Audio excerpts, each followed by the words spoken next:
নমস্কার বন্ধুরা, শ্রীকান্তর হেসেলে সবাইকে স্বাগত জানাই। আজকে বানাচ্ছি একটা চিকেনের রেসিপি। প্রথমে মাংসটা ভালোভাবে ধুয়ে নিয়ে ওতে দিয়ে নেব আদা, রসুন, কাঁচা লঙ্কা বাটা আর কুচনো পেঁয়াজ।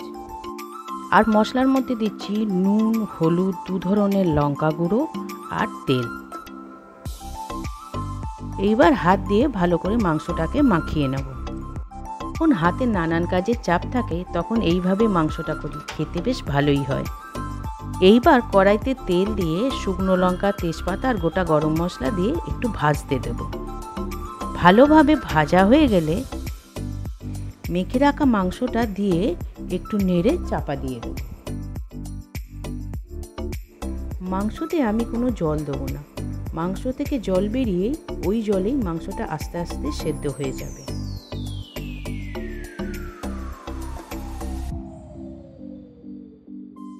দেখুন মাংসটা থেকে কত জল ছেড়েছে। এইবার এতে দিয়ে দেবো একটু টমেটো। টমেটোটা দিয়ে ভালোভাবে নেড়ে নিয়ে আরও একটু সেদ্ধ হতে দেব।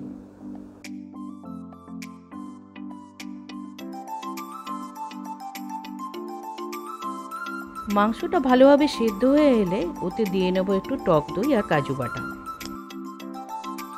টক দই আর কাজু বাটাটা দিয়ে মাংসটাকে ভালো করে আরেকটু কষতে দেব। এবার ওতে দেব একটু গরম মশলা আর কস্তুরি মেথি।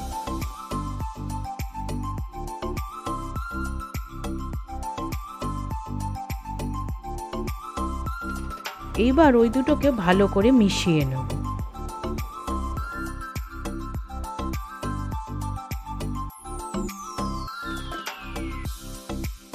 আর একটু অল্প ফেস ক্রিম দিয়ে নেব। ব্যাস হয়ে গেল আমার চিকেন রান্না। আমার এই রান্নাটা আপনাদের কেমন লাগলো অবশ্যই কমেন্ট করে জানাবেন।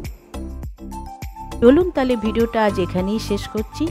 আমার রান্না যদি আপনাদের ভালো লাগে অবশ্যই একটা লাইক, কমেন্ট, শেয়ার এবং সাবস্ক্রাইব করে দেবেন। সবাই সুস্থ থাকবেন, ভালো থাকবেন। খুব তাড়াতাড়ি আসছে একটা নতুন ভিডিও নিয়ে।